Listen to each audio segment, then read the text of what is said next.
Good morning and welcome to the Daily News Trends on SSiTV Africa. Gauteng COVID-19 deaths has increased by 80% week on week. Senior researcher at the CSIR, Dr. Ridwan Sulman, says the number of people dying from COVID-19 in Gauteng has increased 80% week on week, and the situation in the province is of major concern. Dr. Sulman says more than 5,100 people are being treated in hospital for COVID-19 in Gauteng alone, and the province could still face even greater pressure as the third wave intensifies.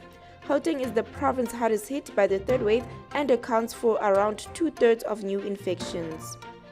Banga considering legal action over NMB town's name changes. The Democratic Alliance Nelson Mandela Metro Mayor Ngaba Banga says the municipality is considering all options, including legal action, to prevent the new names of towns in the metro of becoming permanent. Arts and Culture Minister Natim Teta earlier decided to set aside all objections that were submitted against the name changes.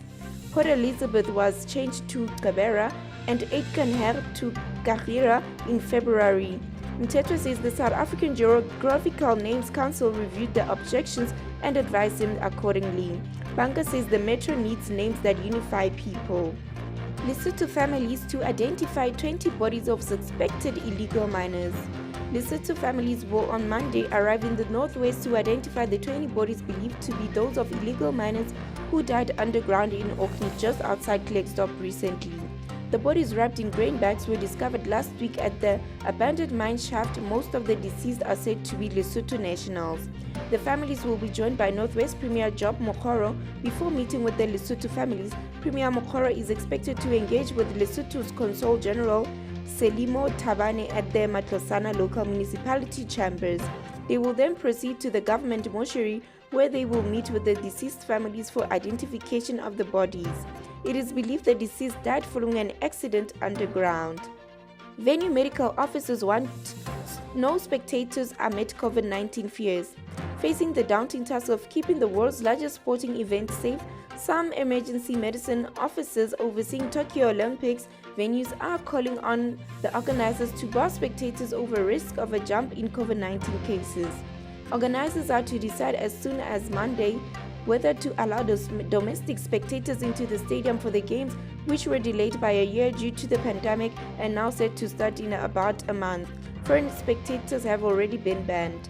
The Tokyo 2020 president is eyeing a cap of 10,000 people per venue, even as government health experts warn against in-person audience. Watchlight stones are not diamonds but quartz crystals. The team of geoscientists and mining experts that were inspecting the stones found in Watchlight in Ladysmith that were thought to be diamonds have released a preliminary report stating that the stones are indeed not diamonds but instead quartz crystals.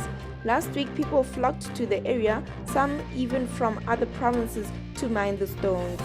The technical sub-task team, consisting of DMRE KZN Regional Office officials, Council for Geoscience, South African Diamond and Precious Metals Regulator, conducted an inspection at the site on Tuesday. The team says it found that the site of the informal mining is geographically located on the edge of the Karoo Dolerite Seal, which is not in a zone where diamonds can be found.